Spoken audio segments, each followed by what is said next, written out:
Mandei o convite aí, Daniel. Olá, E aí, Daniel, beleza? beleza? E aí? Tranquilo, cara? Beleza. Cara, Bom estar aqui com você. muito bom, Daniel. Ontem eu fiquei bastante. Pô, impactado, deixa eu desembolar um pouco meu fio aqui. Fiquei bastante impactado ontem com o nosso papo, cara. E a gente. Tudo que a gente conversou. E. Pô, a gente tinha que ter gravado mesmo, né? Aquela conversa e tal. Então, pra gente não perder os insights e tudo mais. Pô, eu acho que é super válido a gente conversar mais ou menos aquilo que a gente tratou ontem, sobre esse momento que a gente está passando, sobre essa questão do empreendedorismo nesses tempos aí sombrios, né? Tempos esquisitos. Sim. E a gente falava sobre justamente um pouquinho do nosso ponto de vista e de como que a gente enxerga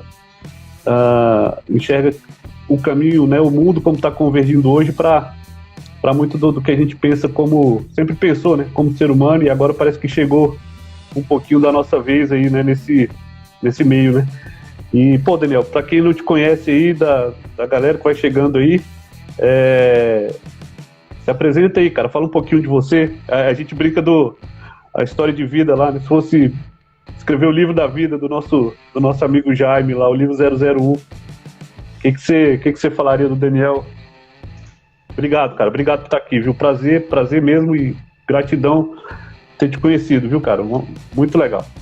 Igualmente. Para mim é um prazer estar aqui também. Valeu pela iniciativa e vamos nessa. Bom, eu nasci em Londrina, no Paraná, e sempre tive interesse sempre fui muito interessado em várias áreas diferentes, né? De programação de computadores, coisa de eletrônica, e coisas de estudos de física avançada, ciência, e também a questão artística muito forte, né? Eu sempre trabalhei com música, desde pequeno tinha bandas, fazia concerto de piano, comecei a estudar piano com 8 anos, sempre gostei muito dessa parte, né? Sim. E logo que eu me formei, me mudei para o Rio para trabalhar com isso. Então eu dava aulas numa escola de atores no Rio de Janeiro, a CAL, Casa das Artes Laranjeiras. Trabalhei 8 anos lá dando aulas e aí dirigia meus espetáculos também e trabalhava como compositor para espetáculos de outras pessoas e dirigia meus espetáculos. E os meus espetáculos, eles sempre tinham uma característica de combinar a parte do som, da escuta com tecnologia, com encenação e tal. Então eu usava projeção, scanners de ondas cerebrais, controladores de jogos, né, de Wii, de Kinect, do Xbox e tal.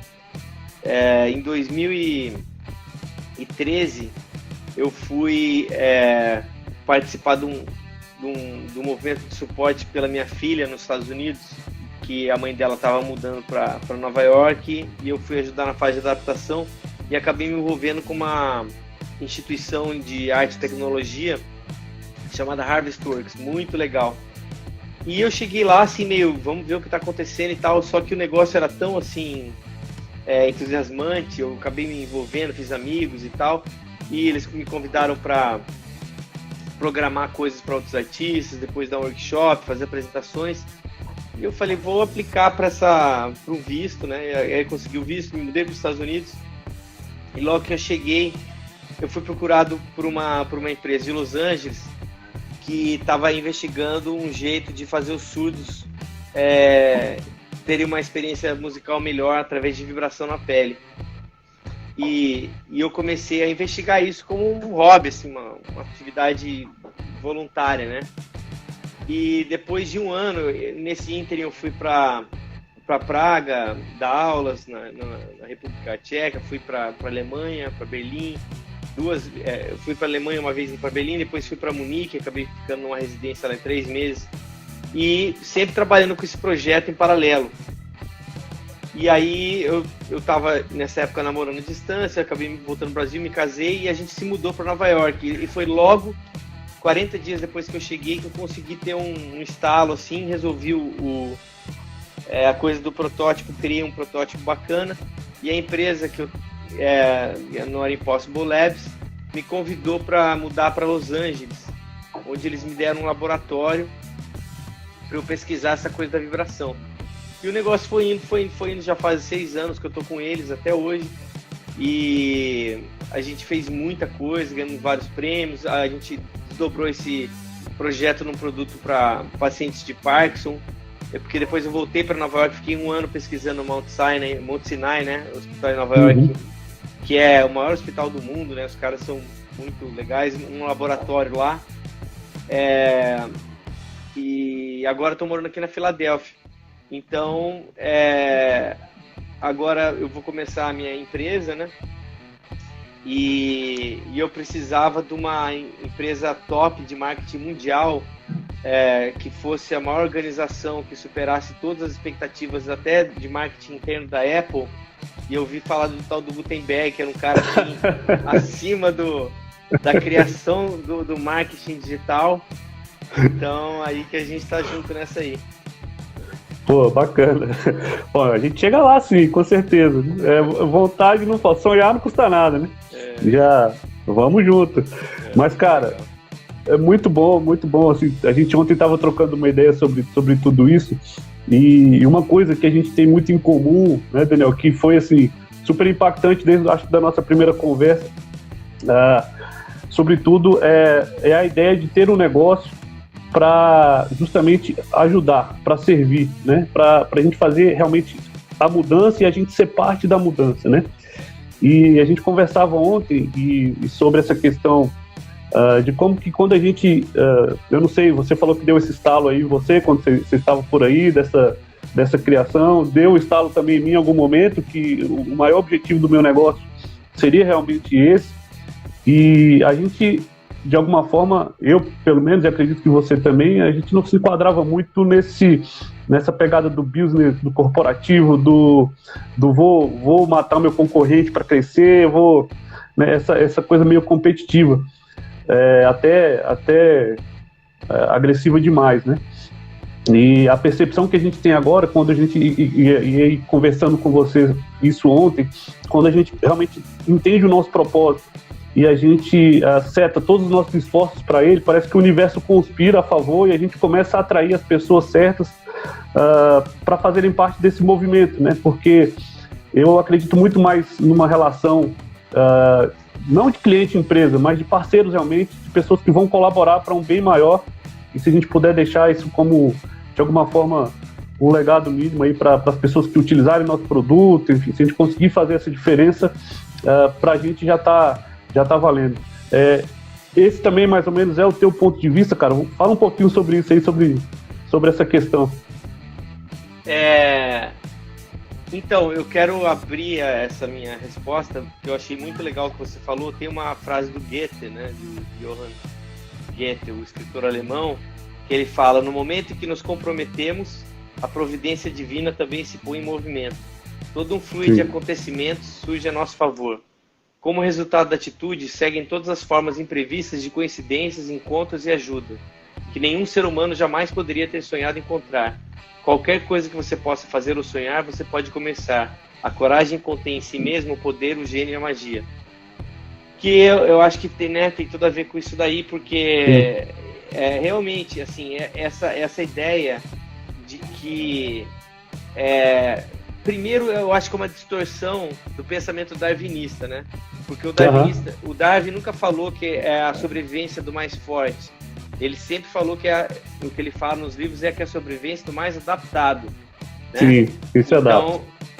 Então, a questão que se coloca é que esse capitalismo, ou até nos próprios regimes comunistas também, não é uma questão do regime, mas esse comportamento humano de você depredar e tomar do outro, né, dessa ideia da competição, do eu pego para mim, eu acho que ela vai ficando cada vez menor e mais insignificante conforme a gente vai adquirindo essa consciência da escala global e da humanidade como uma grande comunidade, né? E as lutas sociais em direção à igualdade de raça, de gênero e tal, e não olhar para as diferenças, mas olhar para as semelhanças, acaba criando esse sentimento de por que eu vou tirar do outro para que ele não tenha? Vamos arrumar um jeito para que nós todos tenhamos, né? Sim. Então, eu acho que esse pensamento é uma espécie de o que eu estou chamando, na falta de um termo melhor, de capitalismo humanista, né? Sim. Que é uma forma de você usar né, essas forças da inovação e de abrir as fronteiras para uma coisa mais alargada do que é possível, do que não é, mas sempre de uma forma consciente com relação aos recursos, com relação às pessoas envolvidas, com relação ao pacto que você faz com as pessoas para quem você está vendendo coisas, né, que não são seus inimigos ou os otários que você extrai o dinheiro e depois que se dane, né?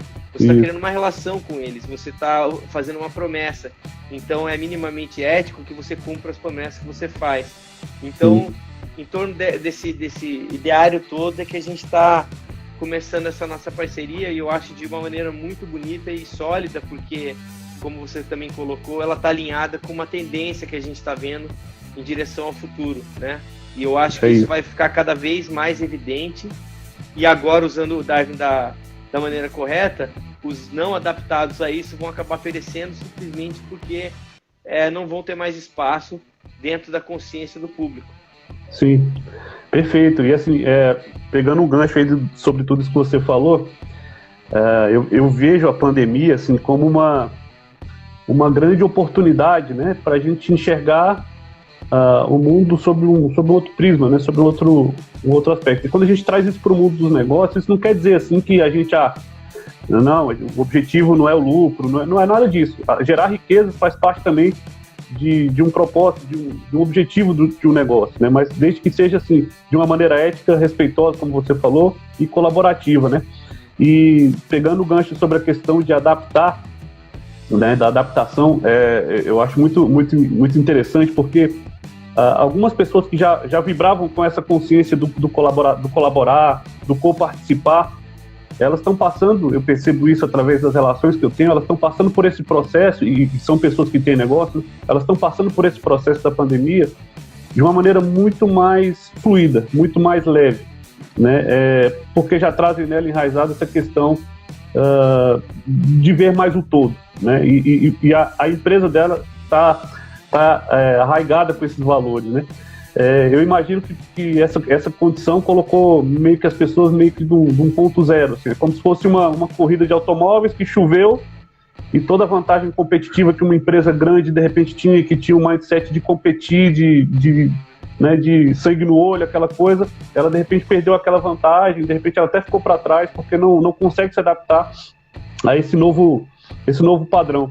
E a gente conversava sobre isso ontem e trocando essa ideia, abrindo um pouquinho da nossa vida pessoal um para o outro, de como a gente sempre vibrou nessa frequência diferente do que era o mundo, e a gente é de uma geração que isso era ainda mais forte, né, do que é atualmente. Então, as pessoas realmente tinham esse viés muito competitivo, que eu tinha que pisar na cabeça do outro para subir, e a gente falava ontem sobre o alívio que dá, obviamente não pelo problema que a gente está passando, mas o alívio que dá de perceber que parece que o mundo está se voltando um pouquinho, né, para o que a gente pensa, para o que a gente vibra, né?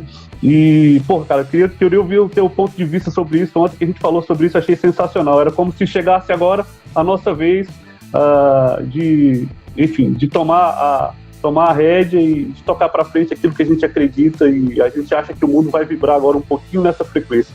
Diz aí sobre isso um pouquinho, cara. Eu acho que você colocou muito bem já, Gutenberg, é exatamente isso. É aquela coisa, né, de dizer que as pessoas, conforme vão envelhecendo, vão ficando saudosas do passado, né, falando, poxa, como era melhor na minha época e tal, não sei o quê. E aí a gente constatou que temos juntos esse sentimento de uma saudade do futuro, né? Sim, porque sim. A gente já estava lá atrás falando assim, pô, que legal seria se as pessoas tivessem mais consciência ecológica, se tivesse mais isso, mais aquilo. Isso há 30, 40 anos atrás, sei lá. Exato. Então, e agora a gente começa a ver isso acontecer, ainda com muitos desafios pela frente, ainda com muita coisa, né? E bem mais tarde do que deveria, mas pelo menos há um movimento nesse sentido, né? Porque tá chegando numa situação Tá chegando uma situação que eles detectaram, eu vi um artigo há algumas semanas, que o plástico entrou no sistema pluvial, né? Então ele está indo para as nuvens, está caindo na terra de novo, e ele não é mais só uma coisa da terra, né? Da poluição da terra ou das ilhas de plástico no mar. Agora ele está no sistema de água, ele está nos alimentos, então a gente está comendo plástico, né? Então passa a ser um problema que vai causar com certeza, problemas de saúde, várias questões, né, pra gente. É uma coisa terrível e uma coisa anunciada já há muito tempo, né, óbvia, e que as pessoas, a sociedade como um todo ainda não teve a motivação como uma iniciativa frontal de tratar esses problemas e resolver eles de uma vez por todas, porque soluções existem e são muitas, né?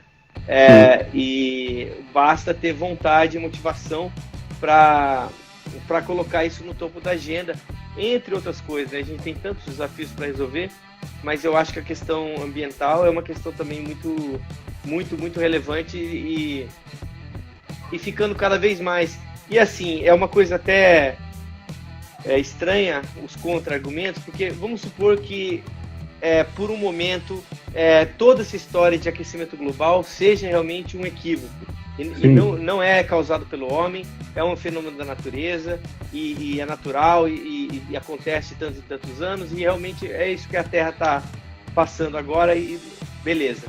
Tudo bem, isso pode ser, né? Eu não acredito nisso, mas vamos dizer que por um momento, com efeito de hipótese, que isso seja verdade. Mesmo assim, você quer viver num mundo comendo plástico, sem peixe, com os corais todos arregaçados, sem árvore, com a maioria das espécies animais extintas, todo desequilibrado, com incêndios direto por conta de desmatamento, enchentes, entendeu? Porque mesmo que a questão do aquecimento global seja, então, um efeito da natureza, isso não quer dizer que a gente vai viver numa sociedade à base de lixo, de esgoto. E ter, né, é importante ressaltar isso também, que a natureza é importante não só pela coisa do equilíbrio planetário, dessa coisa dos combustíveis fósseis, mas também porque é ruim viver comendo plástico, né? É que nem viver comendo merda. Isso aí não é uma coisa legal, né? Parece que é uma briga para ter razão, né? Exatamente. Independente das consequências, eu quero ter razão. Exatamente. E essa coisa que está exacerbada hoje, né, das polarizações, onde as pessoas elas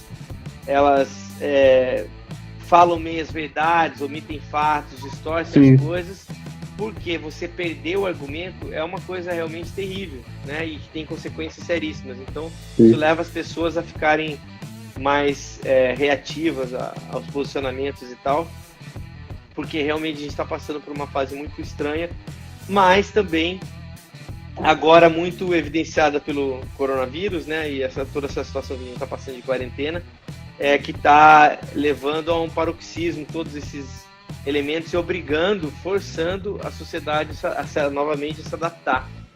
E eu acho que numa adaptação que está trazendo várias lições importantes, que não sei se elas vão ser totalmente esquecidas, eu acho que não. Um exemplo que a gente tem recente, para aqueles que têm idade suficiente, é o 11 de setembro, né?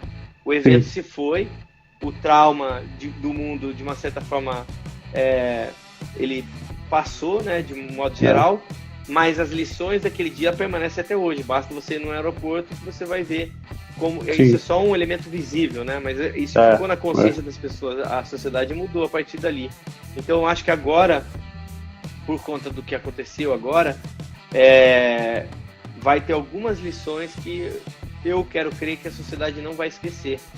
E essa transformação vai ser mais permanente para melhor. Perfeito. Eu concordo contigo. Como você falou, que a gente tem juntos aí, né, em comum a saudade do futuro, né?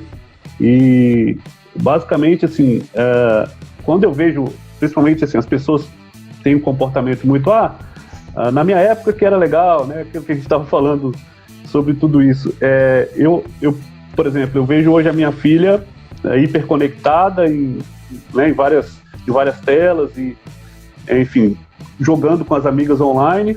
Era uma coisa que ela já fazia e a pandemia, né, para ela não é normal, ela brinca e tudo. Eu acho muito arrogante até uma pessoa chegar e falar, ela não tem infância, né? Quem teve infância fui eu, porque eu brinquei na rua. Eu acho isso meio arrogante, assim, uma posição meio... Eu não gosto muito de ouvir isso, porque assim, eu olho para as crianças de hoje e eu acho apenas diferente. E eu acho que a gente tem dificuldade de aceitar o que é diferente. A mudança a gente aceita quando ela beneficia a gente, né? Quando não, a gente dá aquele pulo, né? E do teu ponto de vista, cara, o que você acha que nesse mundo assim, pós-pandemia, para os negócios assim, e para as empresas de modo geral, em questão de posicionamento e tudo mais, de relacionamento com o cliente, atendimento, o que você entende que o que vai tirar uma empresa assim do comum e ela vai fazer a diferença assim, para os clientes que ela tem, para a comunidade que ela opera?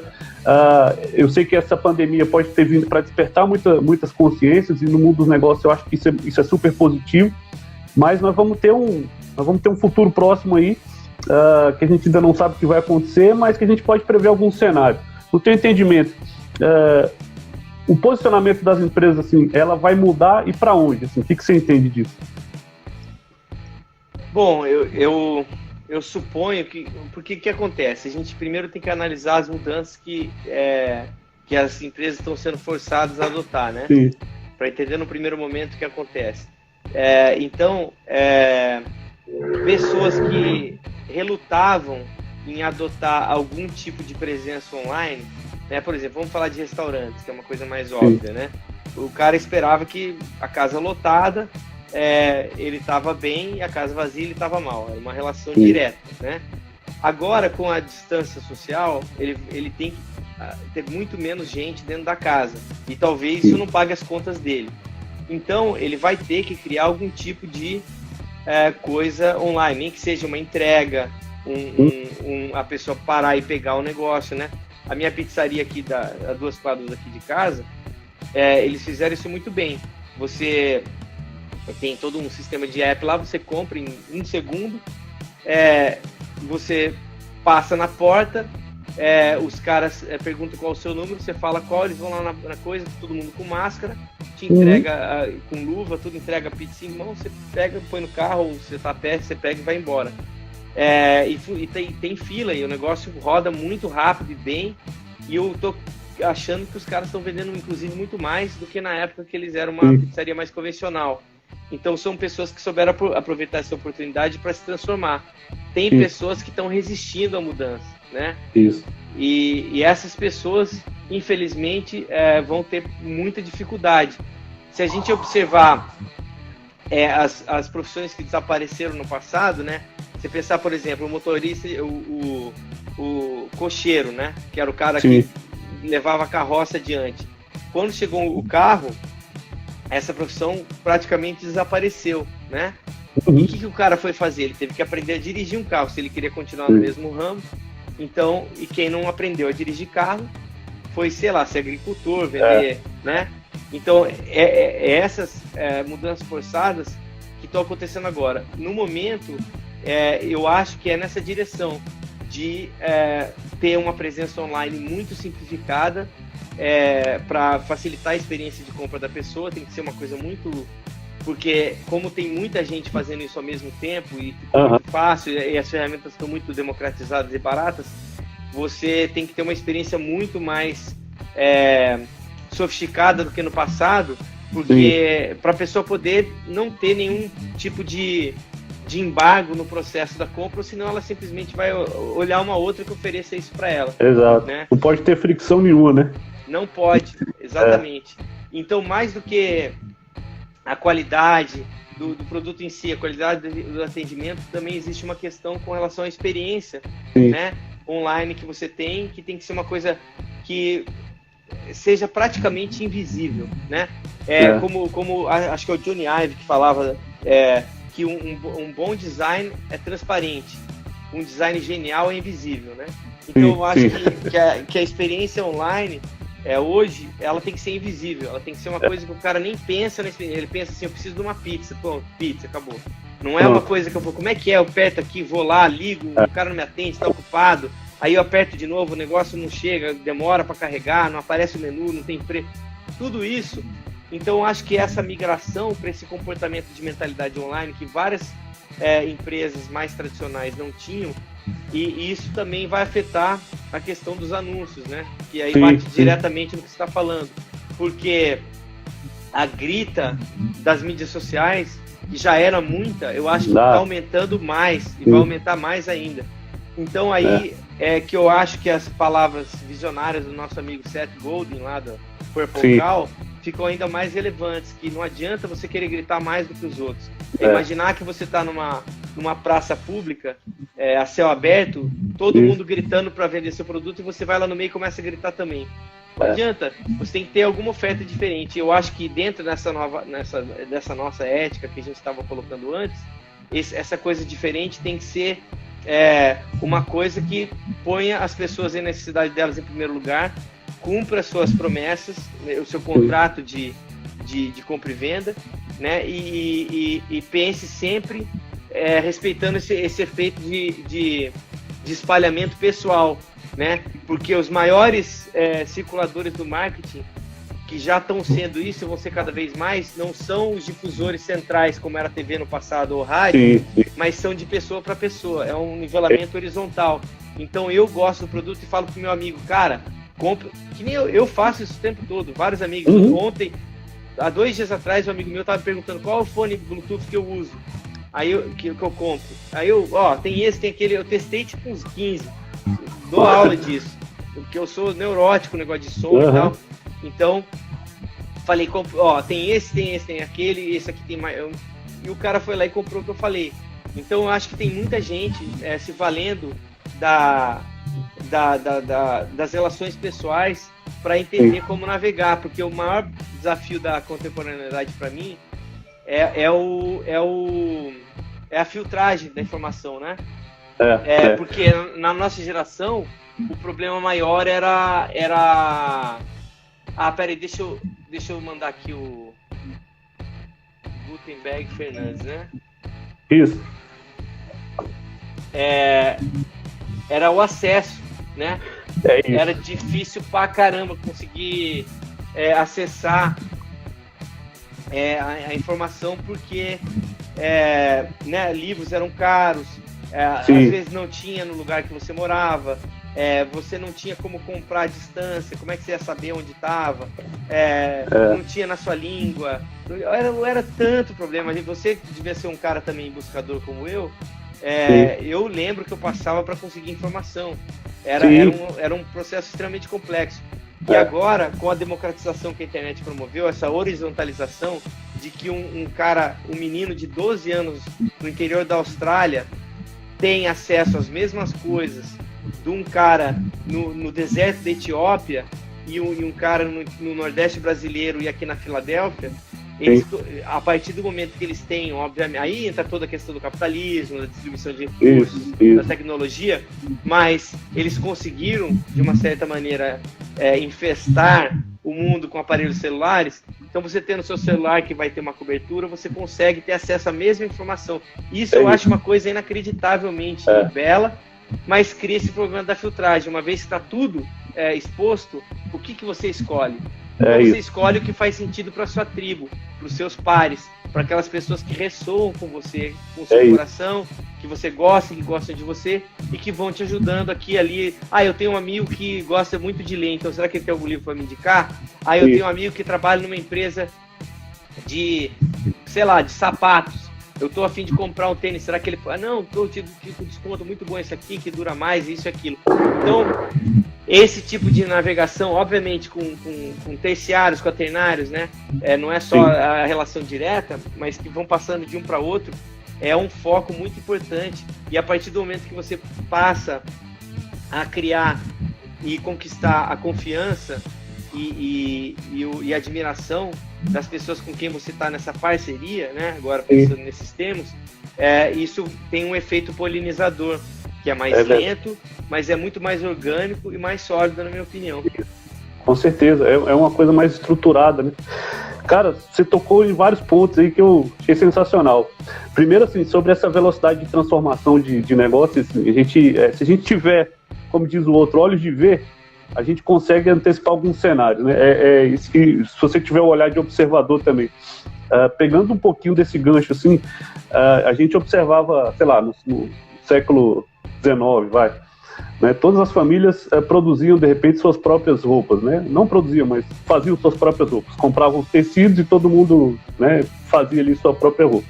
Se você pegasse um cara dessa época e transportasse para hoje, assim, você vai dizer, cara, não existe. A gente vai na loja e a gente compra, né? Já tem pronto. Ele acha, o que é isso? Como assim, né? E eu faço um exercício disso daqui para o futuro quando eu penso no ramo de alimentação, por exemplo, né? A gente tem cozinhas em casa, eu acho que daqui a um tempo as pessoas não terão mais e várias cozinhas vão, de acordo com o tipo de alimentação que você gosta, vão te suprir daquilo e você invariavelmente vai comprar. Eu acho que é um ponto que isso pode deixar de existir, né, com essa evolução. Uma outra coisa que você falou, que eu achei super, super relevante, a experiência do usuário na compra, né? Não ter fricção, não ser uma coisa que dificulte o cara nesse momento em que ele toma contato com o teu produto ou serviço e ele decide comprar, né? Isso tem que ser uma coisa muito fluida mesmo, e o design genial é o invisível, e show de bola isso, né? E um terceiro ponto que eu achei super legal e que eu acho que vai ser super relevante para qualquer empresa é a cada touch point do seu usuário com o teu produto, porque a experiência dele começa muito antes dele propriamente comprar, né? E quando você consegue dar uma super personalização na sua comunicação, e eu acho que é isso que vai ganhar o jogo, porque hoje em dia, beleza, você consegue um alcance absurdo, você consegue de uma velocidade muito grande atingir várias pessoas, mas de repente é aquilo, como a TV, por exemplo, que você bota uma propaganda lá e para muita gente aquilo não vai ser nada, não vai ser relevante.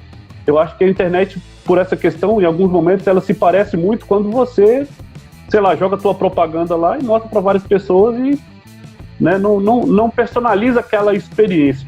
E a gente hoje teve uma reunião aqui com uma empresa que fornece um software que é um achado, eles são dos Estados Unidos, e justamente trabalha nisso. Eu vim há algum tempo pensando, né, em como que eu ia criar uma solução, não sou desenvolvedor nem nada, mas como que eu poderia criar uma solução que eu pudesse, cara, personalizar demais a experiência do usuário com a minha marca, né, desde o primeiro contato dele e dos vários micro momentos que ele é impactado pela minha propaganda ou pelo meu anúncio. Como que eu poderia personalizar de acordo com o que ele quer, de acordo com o que ele se comporta.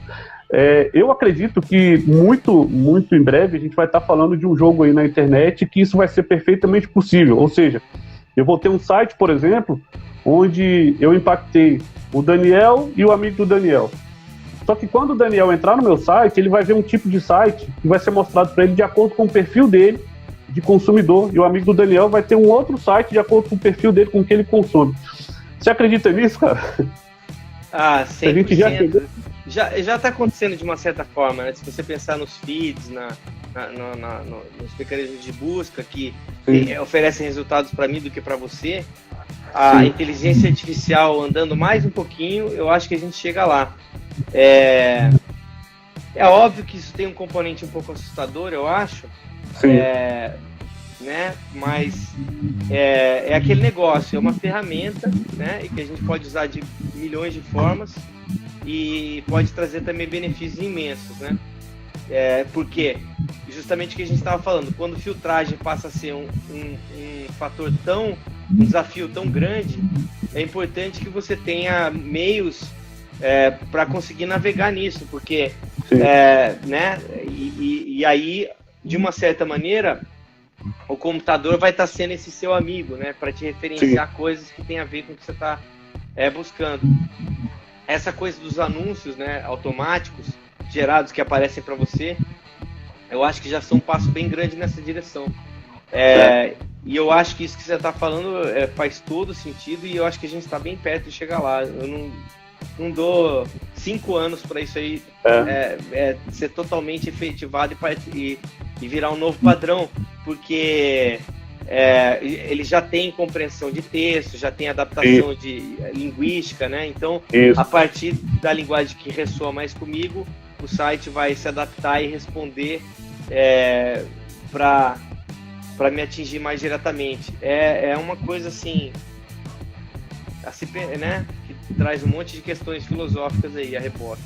É verdade. Eu estava vendo um experimento que o chatbot, né, programado com inteligência artificial, conseguiu, através da interação do paciente com ele, conseguiu diagnosticar o problema e receitar uma medicação, e testado com o médico também, e chegaram ao mesmo resultado, e ele, de uma maneira muito mais rápida e objetiva, conseguiu acelerar esse processo, né? É óbvio que, sim, quando a gente fala disso, a gente assusta, né? Como assim um robô vai me receitar um remédio, né? Nem pode, né? E isso está acontecendo no direito também, né? Você tem já sentenças sendo dadas com a ajuda da inteligência artificial. Isso afeta a vida das pessoas. Uma coisa que que é uma área que me interessa muito agora, de pesquisa, que eles estão abrindo muito, é o pensamento ético dentro da inteligência artificial. Porque, por exemplo, quando você alimenta os dados daquela máquina para poder dar esse resultado para você, seja lá em qual campo do conhecimento for, na medicina ou no direito, você também carrega os vícios da fonte de dados original. Então, para um exemplo ridículo que eu estava vendo outro dia, que não é ridículo, é pequeno, que mas ilustra bem o que eu estou falando, eles fizeram uma busca, uma análise dos bancos de dados daqueles autocompletion, autocompletion, né? Quando completa automaticamente o texto que você está para digitar. Então, quando você colocava doutor, médico, eles davam sempre o gênero masculino.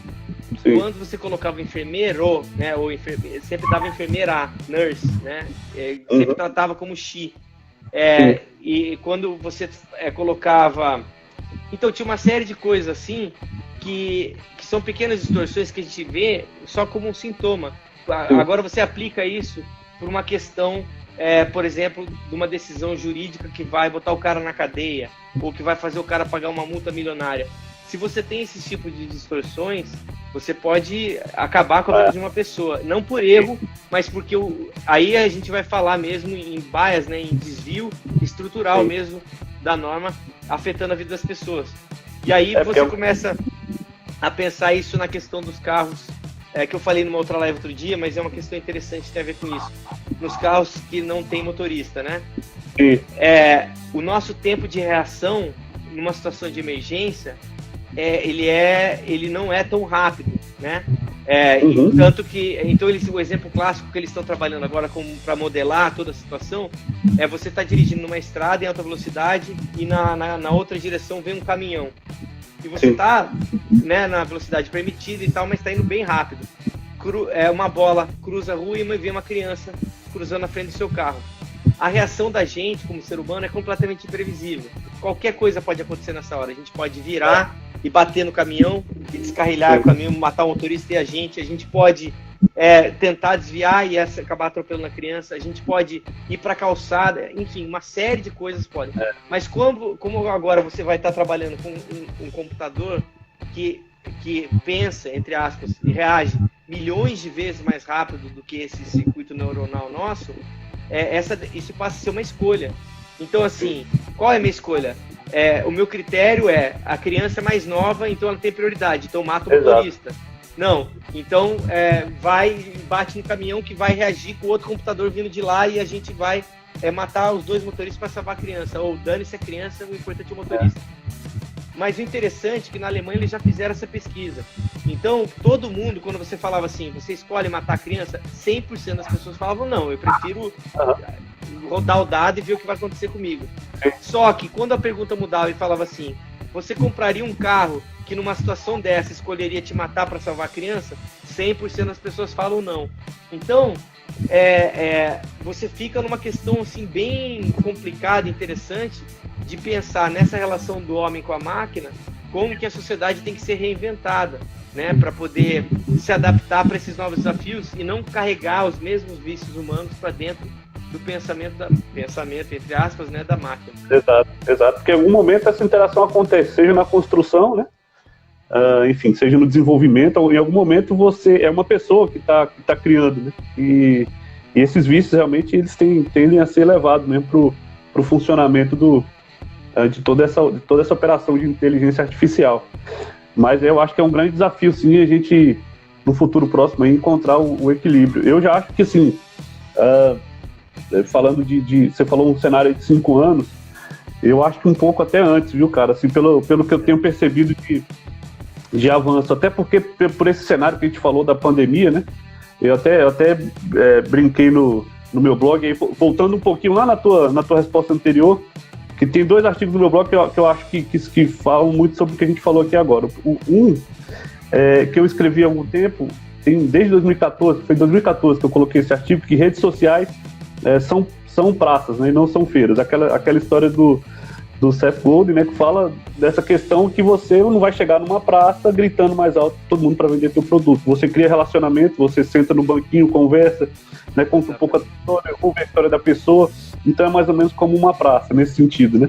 E o outro que eu escrevi esse ano ainda, que foi que eu acredito que 2025 já chegou em função dessa aceleração que a gente teve que meio que a força precisa fazer de transformação digital aí nos negócios. E é muito interessante isso, porque eu trago esse assunto sempre à baila, porque na cabeça das pessoas, transformar digitalmente o negócio, para muitas delas, né, elas entendem que elas precisam ser expert em TI, em ferramentas, em inovação, e hoje, muitas das ferramentas que ela já usa no dia a dia, cara, é capaz de colocar o negócio dela em vantagem competitiva, desde que ela seja uma observadora, né? Como que você vê esse cenário, cara, de transformação digital? Você que está aí no cenário, os Estados Unidos, nesse ponto, para mim, em relação ao Brasil, está uns 5 anos na frente, pelo menos. Como que você enxerga isso daí?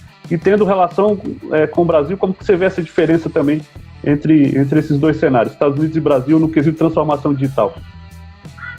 Bom, eu acho que tem 2 coisas aí a serem desmontadas para a gente entender melhor.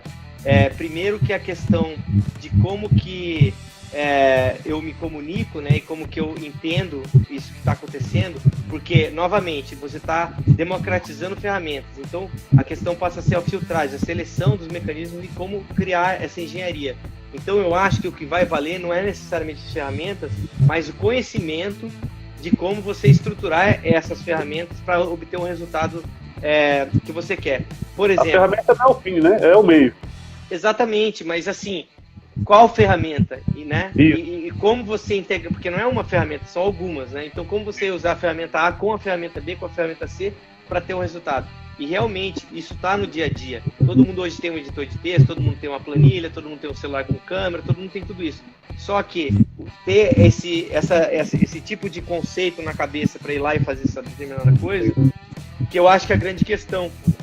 Então, eu acho que essa transmissão de conhecimento hoje é muito importante. Então, essa constante atualização que é feita pelos inovadores, pelos entusiastas, né, pessoas que estão buscando o novo e tal, elas podem ser diluídas e passadas para pessoas que não são tão antenadas assim no que está acontecendo. E uma vez que elas tenham esse empoderamento por essas ferramentas, elas podem andar com as próprias pernas, né? Pelo menos por um tempo, até que o paradigma mude de novo, né? E com relação à distância dos Estados Unidos para o Brasil, eu acho que, como a gente analisou, não é uma distância técnica, não é uma distância tecnológica, e não é uma distância de superioridade de inteligência ou de alguma coisa assim. Para mim, passa por uma coisa cultural mesmo, de como que as pessoas se relacionam com os recursos, né? Eu acho que tem um comportamento em geral que é uma coisa um pouco mais passiva, né, do Brasil, no sentido de quem que está fazendo isso? Já foi feito? E aí eu vou querer entender e aí eu vou atrás. E os Estados Unidos, ele tem um orgulho, né, que faz parte da identidade nacional, essa coisa do cara que transgride, do cara que inventa uma coisa nova, do cara que dá um passo à frente e inventa. Eu acho que isso tá mudando bastante no Brasil, né? Mas, por exemplo, outro dia eu estava tendo uma discussão com o meu irmão com relação a isso que a gente estava falando antes, da adaptação forçada para os tempos pós-pandemia de negócios mais tradicionais. Sim. Então, ele estava lamentando que um bar que ele gostava, o dono estava tendo que fechar as portas porque não estava conseguindo sobreviver. Aí eu falei, mas por que o cara não faz X, Y, Z? Blá, blá, blá? Ele falou, porque o cara já tem 70 e tantos anos, não tem saco mais para enfrentar isso. Que é uma escolha, ou enfim, uma incapacidade, uma limitação do indivíduo. Mas o que eu estava vendo, por exemplo, em Nova York, que eles faziam, que eles têm feito, por exemplo, Rush Hour e Happy Hour com online. Então você participa daquilo, você ouve a música de um DJ lá e você já tem um cardápiozinho que você clica e já vem a bebida na sua casa. Entendeu? Então, e você participa. Óbvio que não é a mesma coisa, óbvio que tem uma série de... Mas tem gente fazendo dinheiro assim. E não é nada, muitas vezes você vai alcançar clientes e pessoas que normalmente não iriam no seu bar físico, né? Então tem uma transformação nessa relação de quem consome para quem produz e tem que dançar nesse novo jogo. E agora, de novo, na questão do Darwin, da adaptação, quem não se adaptar, infelizmente, né, vai ser como o cocheiro da história que quando chegou o automóvel, né? Infelizmente não tem mais, as pessoas não estão mais buscando isso. Como é que você vai fazer? Vai ficar lá insistindo até que a última pessoa desista de você e você vai lá ficar se queixando que a vida é injusta, mas, né? Eu acho que isso tem a ver, cara, com o perfil muito do brasileiro ainda, essa questão do... ele ainda olha muito para as coisas com o olho de julgamento, né? Quando ele podia ir com a cabeça limpa e dizer, cara, como que eu posso tirar proveito dessa situação, né? E às vezes ele já vai com muita crença limitante, com muita negatividade em cima de algumas coisas, porque é cultural aqui, a gente não incentiva muito o empreendedorismo. Aliás, isso está mudando, graças a Deus, mas assim, eu percebo que pelo contrário, que assim, a gente ainda olha o cara que quer empreender, olha o empresário como muitas das vezes o inimigo da sociedade, alguém que quer explorar uma mão de obra, alguém que quer, enfim, alguém que não é visto com bons olhos, alguém ganancioso. Eu não gosto de ficar falando mal do Brasil e tal, até porque eu tô lá fora já faz muitos anos e eu me sinto assim um pouco incômodo, mas isso que você está falando é um fato mesmo. E eu cansei de passar por situações, tanto que eu criei meus mecanismos internos já de ok, né, de como lidar com isso, mas eu cansei de apresentar ideias legais para as pessoas que antes de entender o que a pessoa às vezes não tem domínio nenhum da área que eu estou falando, não tem conhecimento, mas a primeira reação dela na metade da frase é falar assim, isso não dá certo, isso aí não... Aí eu falo assim, mas como assim não dá certo? Não, porque as pessoas não vão, não sei o quê, porque daí não sei o que lá, você tem que fazer isso, tem que fazer... Tá bom, então essa tendência ao conformismo, né? O que já está aprovado, o que já foi testado, o que já está validado, e aí é isso, aquilo outro que dá certo, e você conseguir girar essa roda ao contrário é mais difícil, demanda mais energia. Muita gente consegue, né? Mas demanda um esforço pessoal e emocional e mental maior do que se a situação fosse mais favorável, né, para esse tipo de pensamento. Talvez aí esteja o gap, né, a diferença daqui para aí, né, em termos de desenvolvimento de negócio, que eu acho. Aí tem muito incentivo, aqui não tem tanto, né? Mas assim, eu acredito, falando um pouquinho do perfil do brasileiro, que eu acho que ele leva vantagem em vários aspectos, e principalmente na questão da criatividade. Acho que o brasileiro é top, assim, e quando ele se mete a fazer um negócio, quando ele se mete a empreender, seja em que ramo seja, ele consegue realmente criar soluções. Eu fico brincando que ele é um growth hacker nato. Ele olha atalhos e consegue desviar de situações assim, de uma maneira muito natural. Assim. O brasileiro exatamente. A própria plataforma que a gente está usando aqui no Instagram, né, ele foi cofundado por um brasileiro, né? Então, assim, a gente tem muitos exemplos, né? Mas o que a gente está falando aqui de uma espécie de uma generalização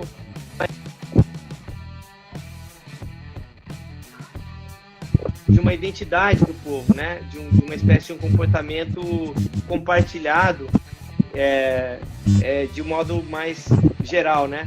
Não é necessariamente verdade para todos os casos, é justamente pelo contrário, mas tem isso sim, né, para a população média, assim, você falar coisas é viagem, é loucura, é isso e aquilo, antes mesmo de tentar entender o que você está propondo, né?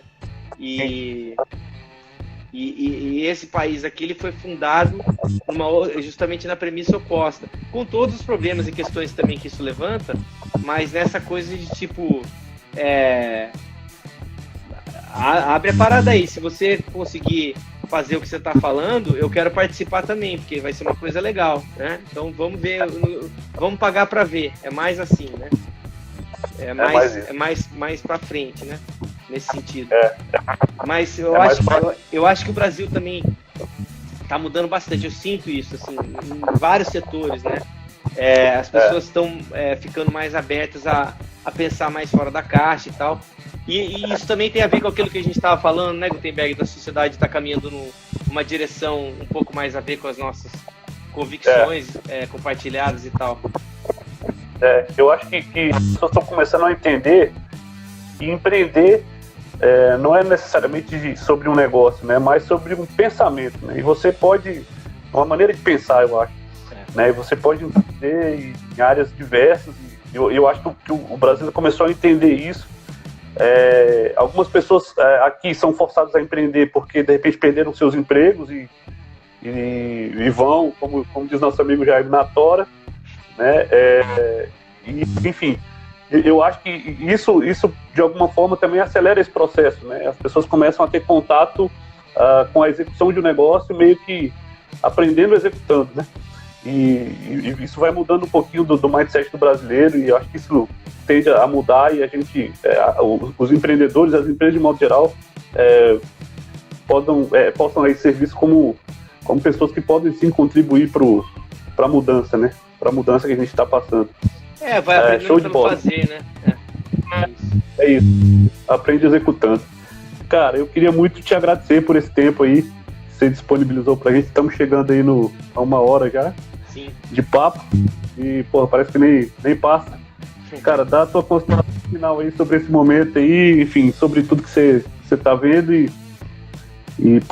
vamos junto aí na nossa parceria. Eu tenho muita gratidão de ter te conhecido, de ter tido você como parceiro de negócio e, cara, cada vez que a gente conversa, a cabeça que ferve de ideias, e eu fico muito feliz de ter realmente, de poder fazer parte aí, de te ajudar também, de ser ajudado por você nessa caminhada aí empreendedora. Sim, eu acho que tudo faz. Eu queria também te agradecer por abrir esse espaço. Eu acho que tem sido muito bacana. As nossas conversas também têm me inspirado bastante e esclarecido. E eu tenho, como você sabe, um apreço muito grande por essa linha de produtos que eu estou fazendo agora, e ter uma pessoa com a sua cabeça junto faz absolutamente toda a diferença para mim.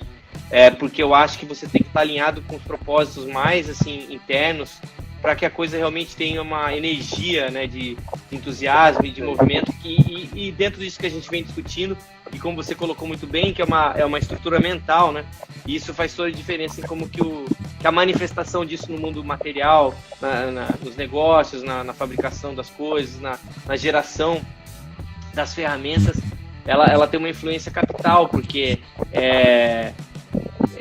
a coisa ela sai precisa, né? Porque ela não precisa de ajustes, né? Ou torções ou concessões. Ela já vem, enfim, alinhada com o seu movimento natural, né? Enquanto ser humano, enquanto crença, enquanto pensamento, ideologia, tudo. Então, eu fico muito feliz e vamos junto. Eu acho que existe a possibilidade da gente usar essas ferramentas que em muitos casos são terrivelmente usadas em usos muito negativos. A gente pode fazer um uso legal e tem esses aspectos maravilhosos da democratização, do acesso para todo mundo que quer buscar, e é só uma questão de adaptação de perspectiva, mas tem muita coisa para ser explorada aí, e eu acho que a gente pode ajudar mesmo pessoas e fazer coisas que fazem a diferença na vida delas e nas nossas também, né? Que é muito importante criar esse nesse ciclo virtuoso de parcerias e colaborações. Eu acho que a gente se ajudando, a gente consegue ir muito mais longe. Com certeza, cara, com certeza. Show de bola. Eu, super vibro nessa vibe também. Eu acho que a gente tem, através do nosso negócio, assim, a capacidade de ajudar muita gente, de transformar vidas realmente. É nisso que eu acredito, é nisso que eu acordo todo dia amarradão em fazer, porque é muito mais do que eu te prestar um serviço, você me assinar um contrato, você me dar um dinheiro, eu te dar um serviço. Eu acho que essa visão, ela é muito, muito além. Talvez que a gente nem consiga ainda ter o alcance do que seja, né? De tanto que a gente pode impactar a vida das pessoas através do empreender e de todas essas ferramentas, né? Que, a gente vê, como você falou, muita gente usando para o lado, para coisa ruim, mas quando a gente olha o potencial disso e de como a gente pode transformar vidas, desde que a gente sete ali as nossas energias, as nossas ações para o lado certo, isso para mim, cara, é algo que me motiva demais e que me deixa muito feliz de ter no meu caminho, assim, pessoas como você que compartilham desse pensamento também. Igualmente, eu acho que é tudo construção de relacionamento, né? É a coisa mais importante que tem. Valeu. Obrigado, gente que assistiu a gente aí. Tudo de bom pra vocês. Até a próxima. Valeu, Daniel. Um abraço, cara. Outro, tchau.